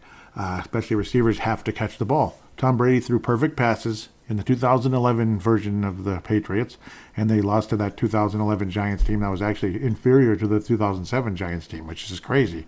Guys just weren't catching the damn ball, and Aaron Hernandez, to be fair, was most likely, his mind was on something else, something very much else, something very dark, very evil during the course of that game, because that was around that same time. That's why he was dropping a lot of passes. I'm getting a little too deep and too serious here, and I apologize, even though I'm always deep and serious, but maybe not trying to be too crazy. Also, though, what's probably throwing you off, Gerald, about Mike Zimmer getting only one playoff win, he's got 2. Unless you meant Kirk Cousins, that was his only playoff win. But Mike Zimmer has 2. It's just they both happen to be against the Saints and in kind of miraculous fashion. There was the Minneapolis Miracle, and then the Kirk Cousins big throw into the end zone for the win. Versus it was Cousins to Thielen, and then ultimately that one wasn't in the end zone, but it was a big play down the field, and then the semi push off by Kyle Rudolph for the game winner versus the Saints. Yep. So we beat the Saints twice basically, and then got walloped next week by Philadelphia in 2017's season, so early 2018, and of course walloped by San Francisco to a couple years later. So yeah, that's the end of that. I better get now to the actual Twitter and such. Thank you guys so much. At Purple Mafia Show. Thank you, Malcolm out of California, Vince Germano out of Australia. Me and him had quite a long chat back and forth right before I started recording. Not bad. Recording segment number 2 anyway. Tanae Brown out of New Zealand, all retweeting the most recent show. Thank you so much, guys. Sebastian Barton, Black Space 999, not retweeted, but shared a post with me saying, this is on Twitter again, remember when we had a good 2-back set with a true third-round back, and that was Chester Taylor, and there he was catching a pass against Green Bay in a video game. Really, really cool, though. That was a fun moment, Chester Taylor. I missed him a lot. Matt Martin says, another good podcast, my friend. Finally done a call-in, and thank you so much. Thank you so much. Really appreciate that call-in. And Matt Martin says, that's commitment to Minnesota sports. Well done. And that was, of course, responding to when I talked about the Timberwolves Explosion episode on Friday. Was the 1,000th overall podcast of my career. Thank you so very much, Matt Martin. That is awesome of you to say. Oh, come on. Where is it? Showing that there's 2. Yep, Sam Gupta out of California. Anyway, says, congratulations, Joey. That is quite a feat and demonstrates ongoing commitment and passion. And thank you very much, Sam, and guys like you that have been around for so long with this show are why I keep doing it. Yep, Sam, Mad Martin. Sam has been around really, really long. I really appreciate you so much. Thank you, and that's why I keep doing the show, honest to God. Let's see, what's next? Okay, so Mad Martin says Zimmer has to do this, Zimmer has to go. This is garbage. I'm tempted to switch off. Mad Martin says, I just don't give a rat's arse this season. If this is the best product Zimmer can put on the field, the Wolves need to fire him today and find someone who can save the season. I don't know about saving the season, but yeah, they need to fire him today. I can find better things to waste my time on than this shit, he says. And then he says, bleep it. I hope we get blown away if it brings changes tomorrow. Great. And yeah. We didn't get blown away, but we did lose to Detroit. It's sinking fast. I expected the usual Zimmer bounce-back game. 23 points in 6 quarters against the Lions is putrid. Yeah, that's not enough. And it just wasn't enough down the stretch either. Outscored 21-0 in the second by the Lions. Bleeping embarrassing. Will history repeat itself? 20 years later, it's happening again. Dennis Green lost his job shortly after letting the 0-12 Lions get their first win. Lions led 20-7 at halftime in that game. Isn't that crazy? And yeah, a few weeks later, they lost to the Jacksonville Jaguars and were done. Dennis Green was done anyway. They got crushed by the Jaguars right around Christmas. Dave continues saying, we might squeeze out a W here. This offense with the weapons, it should be putting up 30-plus points a week, taking the coaches a whole half to figure out you need to pass the ball and get aggressive as a joke. It really is. It's a huge joke. Something's... Oh, wow. The Wild called up Mason Shaw. Whoa, that's really interesting. Yeah, I was thinking it makes no sense because it's like they're learning the same lesson every single game. They're worse than my wife. Yeah, because my wife always talks about, I learned a lesson today, and it's like the same kind of silly stuff that she should have known 20 years ago. I'm just kind of teasing her, and no, she doesn't listen anyway. She doesn't listen, so it's okay. Matt Martin is saying she hopes that he doesn't. He hopes she doesn't listen, or I'm gonna have I'm gonna get beat up basically. K-Man says enough said. Yeah, because of the image going into that fourth quarter drive and such, and we are going into the fourth quarter. Kirk Cousins' career with Minnesota upon entering the fourth quarter, when the Vikings are ahead, Kirk Cousins is 27-1, tied 1-1. Trailing 25-1. Yowzers. That is horrendous. 225-1. And then K-Man says, enough said. Yep. Because I made sure to post that graphic. I took a picture of the graphic. It was on CBS leading into that. JJ closing in on that passing record. And yep, I believe he got it for sure. Yeah, absolutely spectacular.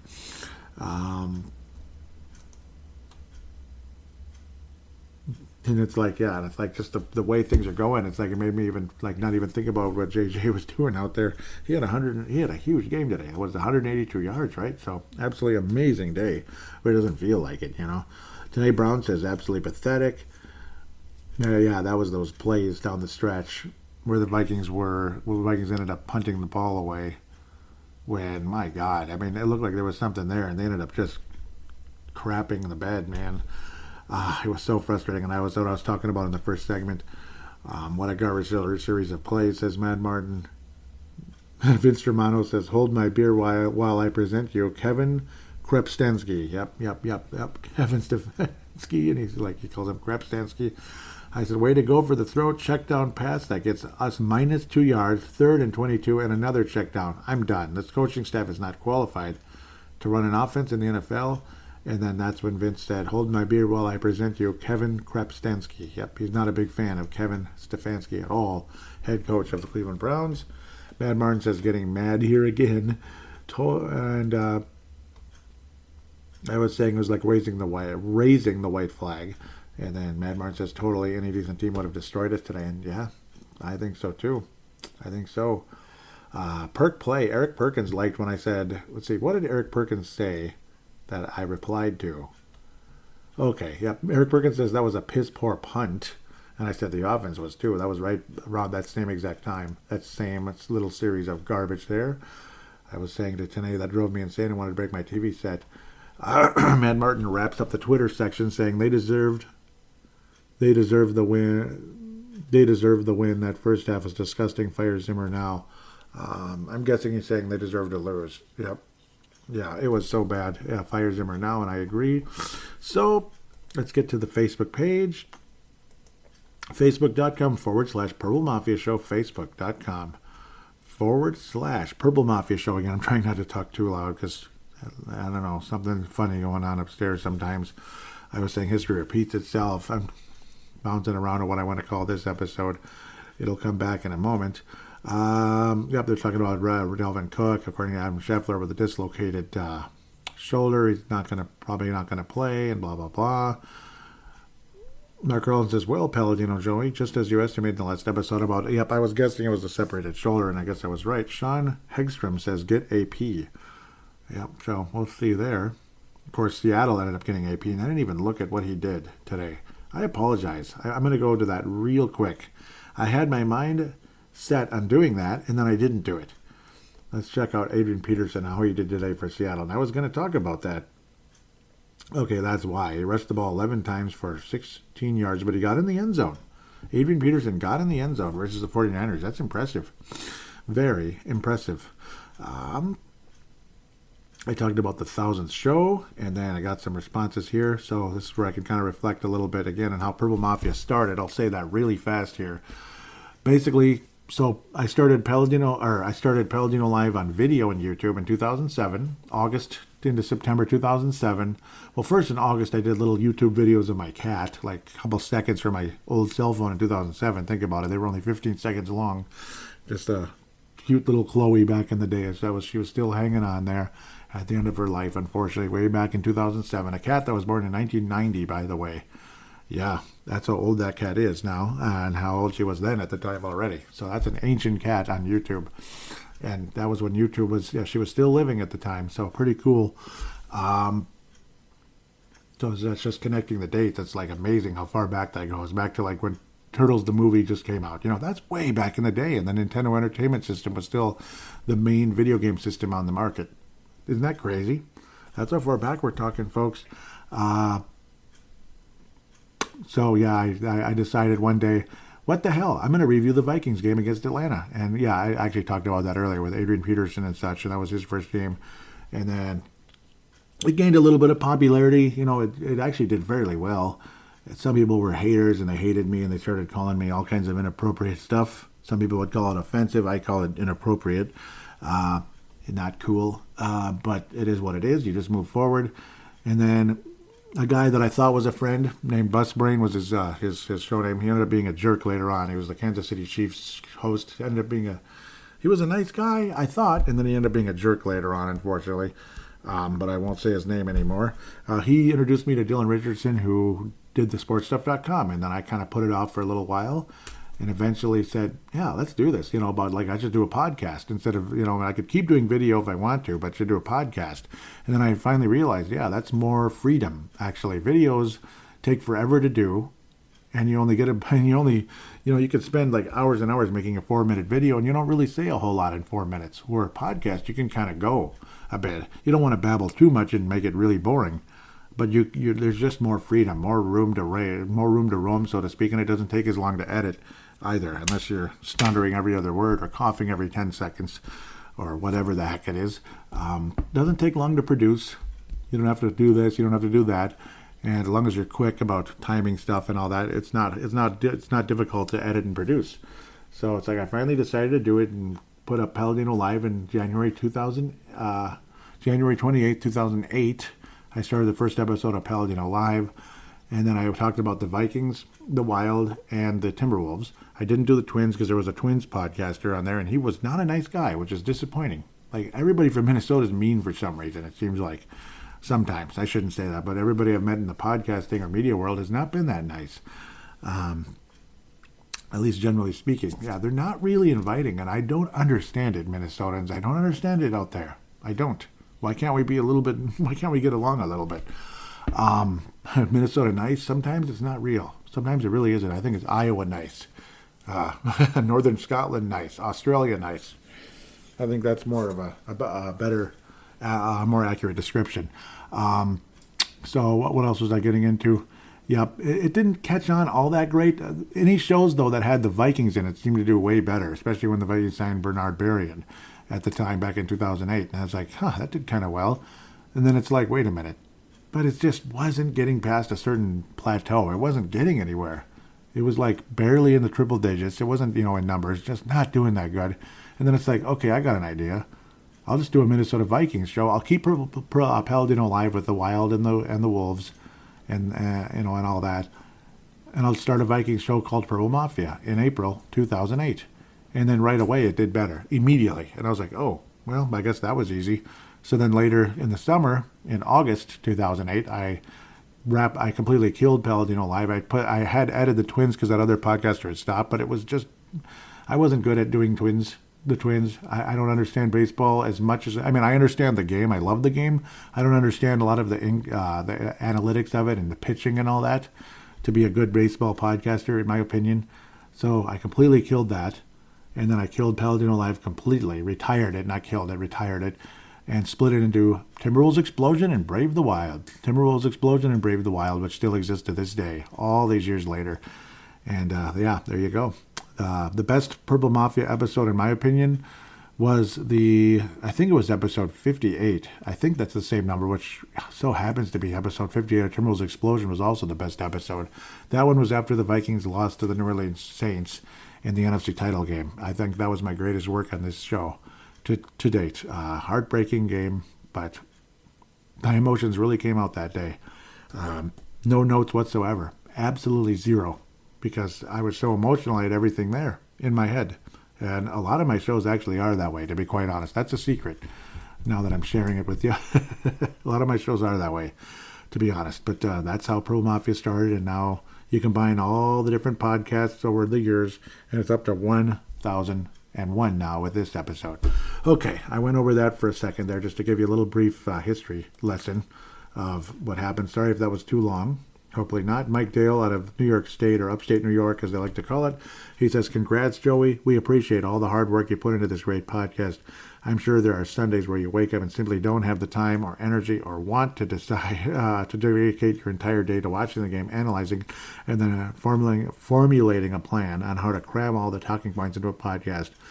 We all know how the Vikings can be a mentally exhausting chore just to watch them. Sometimes, and I'm sitting there medicating myself right now with a few beers so I can help cope with their inept madness. However, to be forced to write down cognate notes chronicalizing all the reasons why they were such a headache to watch every Sunday probably would drive most fans nuts. So thank you for your time and dedication, bud. Much appreciated. And thank you very much, Mike. Thank you very, very, very, very, very, very much. God bless you, man. And yep, I mean, sometimes some of my gift is the emotion, where it makes my memory is insanely good, especially long-term memory. And when I have an emotion attached to something, I don't really forget it. Like, I could tell you stuff, sometimes I could come up with something that happened X amount of years ago, and other people be like, you remember that? How? So sometimes sometimes God gives you gifts that really help, and it helps me do a show easier than maybe the average person in that sense. But no, I mean, that it helps, and I'm thanking God for that. I'm certainly not perfect, and that's why the show hasn't exploded into 20,000 plus listeners, and I've got and I got K-Fan and Score North calling me. It'd be nice if they did, but they haven't. Gerald String, thank you so much, Mike, though. Gerald String out of Nebraska says, Jeepers, Joey. I'll never figure out how you get it all done. Wow, congrats. Dave Hickey out of Iowa says, congratulations, my friend. I can't imagine all the commitments you've made to all your podcasts, and thank you so much. Leland Albertson out of Iowa says, nice. Yep, and like Mike Dale said, though, about there's days that you just don't want to do it. Oh, yeah. Oh, yes. Very many days. Several this season. Today was more interesting because of what happened and how Zimmer let's just call it clarity. Like I kept saying, clarity in the Zimmer situation is becoming more and more evident at the end of the day. As I keep babbling and babbling and babbling and babbling and babbling, because that's what I do best. Some people hate it and they think I'm wasting my time. And believe me, even up to today, I got in a heated argument with a family member that I'm wasting my time. And I said, would you just stop it? So it wasn't a good couple of minutes there. Fan interaction, Mark Carlson says no run defense at all. Again, Mark out of Iowa, literally legendary Mark Carlson. You'll get a few rants from me saying we're now trailing by 8 versus Detroit. Let that sink in, and blah, blah, blah, blah, blah. And yep, Tony Coleman making an appearance. The legendary Tony Coleman, who goes all the way back to 2009 at least, if not 2008. And when the sportstuff.com still had a message boards. Can you imagine that? And Tony, I still remember your screen name on there. Twineball. See? That's a good memory, right? Legendary. He says anyone could make Detroit look like a good team. If anyone could make Detroit look like a good team, I guess it would be Minnesota. And we did a good job of that earlier as well, my friend. Yeah, South Dakota, Tony Coleman, the legend, man. Let me tell you. Mike Dale says 3rd and 14. Kirk checks down, throwing a screen that's barely passed out of the line of scrimmage. You do realize that you're down 8 points. Kirk's cooked for this game. The O-line is stinking up the joint. Kirk knows this. It's in his head. Yeah, I'm sure he did. And now he'll panic in the pocket the rest of the game. Get ready for the checkdowns galore. Your job is on the line, Zim. And if your team doesn't respond, adios amigo. But I just threw in the last 2 words there, pretty much. Mark Carlson says, well, just getting home as we approach halftime, and what the hell is this? I was enjoying a walk in nature at a Minnesota lake, and I don't blame you for that. It's fun, isn't it? And it feels good. I didn't put the game on the radio on my way home, and now I'm wishing I stayed at the lake. Yep, I've had that feeling. How many times? You know, like say I have to catch up after a game, and it's like, I don't want to do this now. Screw this crap. Jay Vicky says, why not leave a guy wide open on the last play of the game? How can Dancer leave that much cushion after Zim calls 2 timeouts before the play? That should cost him his job. I said, why not leave them in a hurry mode with little time on the clock, but no, Zimmer gives them 2 timeouts. Yeah, maybe they would have made mistakes. I feel you. That's a good one. I thought there was a reply to that one. Oh, stupid. Come on. I hate this most relevant crap. Stop, Facebook. Just give me all the comments. Then I got to reopen it. Facebook, you're fired. You're just like Zimmer. You know, like all your checkdowns. Zimmer and Cousins. Okay. There we go. Let's get to that reply. That's not relevant. You're telling me Mike Dale's comment's not relevant, Facebook? Are you serious? He says to Dave Hickey, exactly. What was his reasoning, leaving that much of a cushion? There was no threat of being beat deep, and everyone and their grandmother knew that the throw needed to reach somewhere in the end zone. It's only 10 yards deep. It should have been flooded with players taking to the receivers like stink on shit. Yep. Yeah. Very much. Steve Searle returns. I hope I'm saying your name correctly. He says, wow, for the first time in my life, I may have to change the channel. The team I live, breathe, love has failed to bring any hope to the Purple faithful. The team has some injuries, but a good coaching staff would be able to make adjustments, at least to make it a little closer than a complete runaway. We need a new fresh start from the top down. That's right. Start over with a whole new regime. General manager down. Bring back Bud Grant. Yep, that'd be nice. But yeah, I wish, but he'd have to start over he'd have to go in a time machine though, unfortunately. But no, I feel you. Gerald String says, I can't see the game out here, but it gets worse every time I check the score. Mark says, do you catch the game on 570 WNAX? Gerald says, I grew up on that station, used to go out to the barn and at night and listen to Twins games oh my, doesn't that sound cool? In the 70s. Oh, that makes my imagination just float out there. It really does. Oh my gosh. That is really cool. And I'm still not even done reading the comment. That is really cool, man. I wish I grew up in the 70s and 80s. I grew up in the 80s and 90s. I appreciate the 80s very much. And I remember listening on the radio to like the Twins and such in the late 80s. But man, oh man. The 70s, though. Then you get the 70s and the 80s. Oh, let's get back to what he was taking. The 70s, Rod Carew and that group. I grew up on a farm about 30 miles from Yankton. Anyhow, I can't quite pick it up this far west. I'm in Scottsbluff now. But I can get it on my satellite radio and pick up. That's cool. That's cool. Mike Dale says, okay, where am I? So yeah, this is a long Venn interaction, but that's okay. It's a lot to say, isn't there? Mike Dale says the worst combined first half performance by the Vikings this season, maybe the worst second quarter performance ever, considering the usually feckless opposition. The Lions are hot garbage, but the Vikings are making them look competent. I don't know who has been worse, the secondary, the offensive line, or Kirk Cousins. Zimmer better have this team flip the script in the second half, or his impending departure will become sooner rather than later. Yep. Brett McCarthy says, I think Zimmer just punched his ticket out of town. Injuries playing a part, but these guys clearly are not ready to play. I'm looking to see if there's any news, but there probably isn't. If there is any news on Zimmer firing, it'll probably be tomorrow, is my guess. Probably. Because, I mean, if it happened, I'd like to see it, like right now. Nope. Yeah, it'll probably happen tomorrow if it happens. And I might do a short show about it. I probably would. Like Dale says, my thoughts exactly. It's been a long time coming. At this point, they're just temporary stays of execution. Yep. Mike says, this game will hopefully pick up because right now it's a snooze fest and all that. Tony Coleman was saying, Mike was saying Bouchard Breland has been god-awful along with Woods. Tony Coleman says, if it had been Rodgers or Brady, you think that would have been nor that face mask, not a chance. F the refs. And that was a bad one there too. Kirk Cousins on the interception was not an interception, but the fumble. It was a fumble officially. And I should have mentioned that in the first half. But again, just so many other things to talk about in the rant that I had. He was clearly, the helmet moved all over the place, just like Jared Goff's did. Remember I joked about that? Missed he, my helmet moved. Oh, Kirk Cousins' helmet moved. That should not have been a fumble at all. That was a roughing the passer. They did call one later after a touchdown, which was cute and everything. We appreciate it. So, that's how that goes.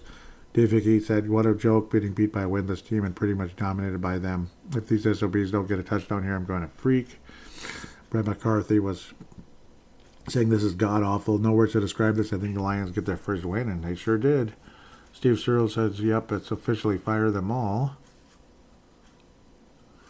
Tony Coleman said this team isn't as good as a 2-point conversions as Zimmer thinks they are. Yeah, oof, that's a good one. That's true. Yep, man, oh man.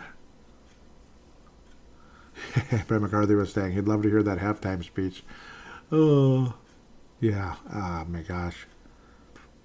Brett McCarthy said, unreal, this is bad, and it was the longest 8 seconds ever. That was at the end of the game.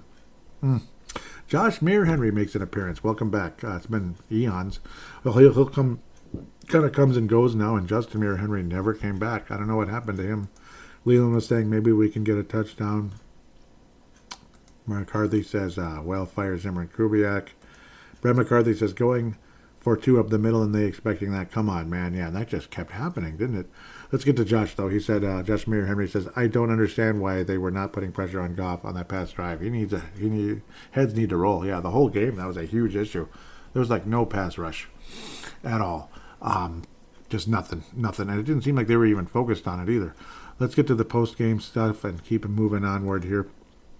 Already at an hour and a half, so we got to go at 16. Wow, 16. 16. Holy crap. There were some shows that had 4 or 5 this year. Well, that's what happens when you lose to the Lions. Mike Dale says, I have to laugh. These are the 2 worst coach teams in the league by far. The fact that the Lions were running the ball through the Vikings defense all day and decided to throw on 4th and inches when the fumble strip sack occurred. The entire Lions coaching staff should have been fired after the game on the spot. Yet the Vikings still end up not getting the job done. 3 failed 2-point conversions. Let that sink in, folks. Yep. This is the tale of 2 incredibly poor coach teams by trying their hardest to shoot themselves in the foot, hands shaking as they look down their barrels, trying to take aim, betting each other who had the best aim at shooting their pig pulsating toes. I'm guessing he meant big pulsating toes. Turns out Zimmer and company were better at it on this day. You can make excuses for injuries, but we really should have pulled off a win against an 0-10-1 team. Therefore, Zimmer out now. Let that sink in. We lost to the worst coach team in the league. Yeah, we did. Yep. Jen, there we go. Jen Hellstrom, welcome back. Great to see her again. She says, absolutely horrible defense. Zimmer needs to go. Play calling is crap. 3rd and long. And let's pass 3 yards. Same thing every week. There was no need for that game to even be that close to begin with. Yeah, I agree, Jen. Great to hear from you. Keep coming. Gerald String says, well, crap. I thought the Vikings won until I checked on NFL website on the last play of the game. Wow. Well, that looks like Zimmer should be about done in Minnesota, I would guess. Kevin Brevzik says, don't hold your breath. They probably extend his contract. I hope not. Yeah, and that's what Gerald said as well. And Kevin said, you never know with Ziggy. Tony Coleman says, take out the missed 2-point attempts and put in successful extra points. The Viking score would be at 30. Then with the Detroit point after, we would have gone to overtime. I know that's assuming the extra points would be made, which with this kicker is a very big assumption. But why they opted to put no pressure on Goff and instead let him throw it when he had such a good completion percentage today is beyond me. This coaching staff has been awful in the fourth quarter especially. How embarrassing. As a Vikings fan who has got to work tomorrow and face coworkers, this loss is embarrassing. Yep, it's a big capitals there. It is. Yep. Mark Carlson says the Vikings must have been the weakest team in the league. We just didn't know until now. What an embarrassment. Jeff Froylan, Iowa, which is like Mark Carlson says, what kills me is that the Vikes are leading in every game, but you can never feel comfortable. That defense is hot garbage, and they will always give it away. Only good thing today was Jefferson's performance, and yeah, it was a big one. One final thing, too, not final because there's a couple more comments, but they're not too big. One other thing I should mention about Gerald String's calling. Yeah, like he mentioned how the Vikings led by 7 versus San Francisco and how we led by 7 in every game all season. Today, we didn't lead by 7 once. Let that sink in. I think that should be the title of the episode. It's going to be Let That Sink In. It's everywhere. Let that sink in. Eric Mustard says, time to play for draft picks, unlike how we've been playing before, I guess.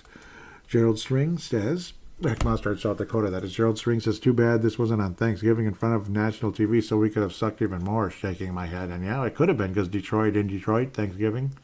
Yeah, we missed it by this much, right? Yankee out of Brooklyn Center says, thanks for not pressuring any receivers or the quarterback. Zimmer. Yep, I agree. Rocky Hens says, if I wanted to watch a bunch of primates try to establish dominance, I can see that at the zoo for the price of a bag of peanuts.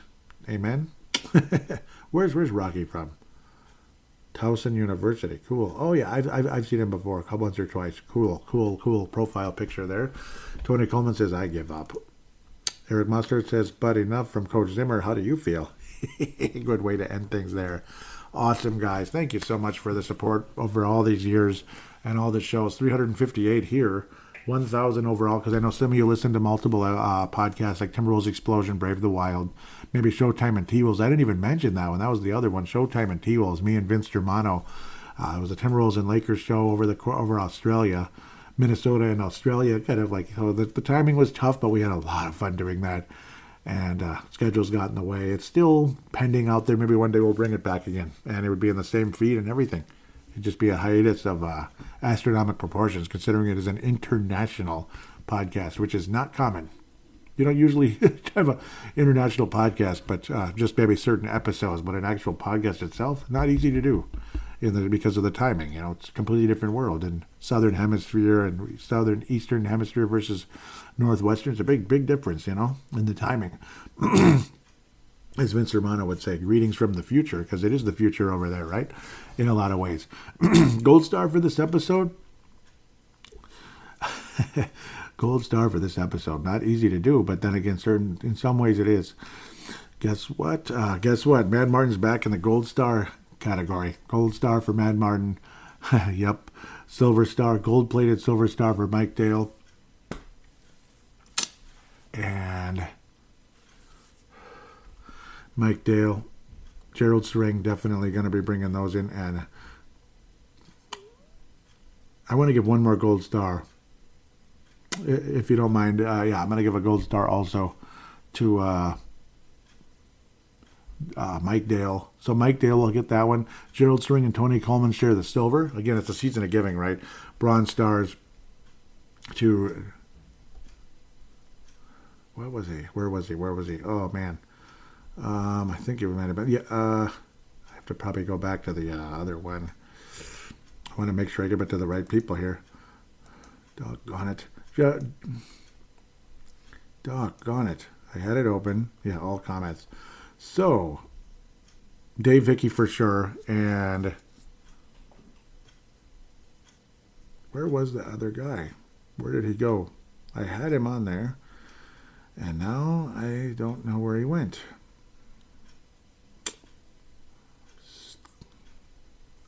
Steve Searle. Steve Searle will bring in the bronze. Yep, that's why I want to bring Steve Searle.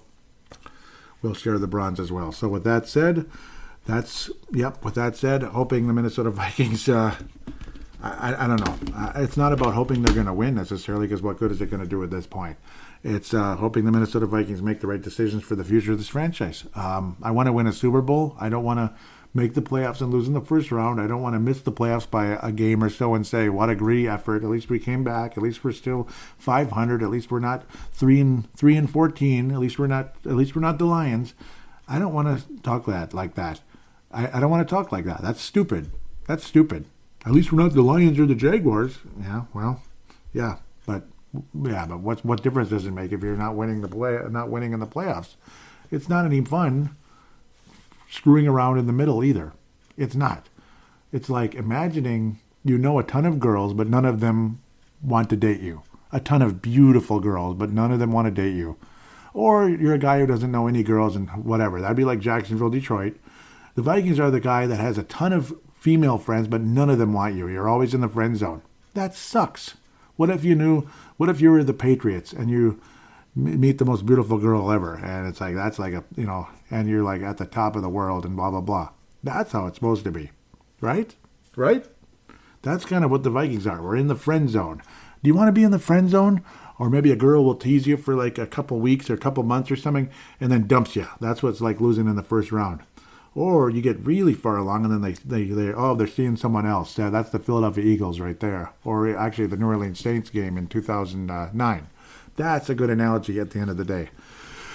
Oh, this show was long enough. I apologize. Hoping all of you, I'm going to go out and enjoy some Christmas lights. Hope you guys like to do the same, some of you. Some of you, like Ali Siddiqui, if he's listening, happy Kwanzaa.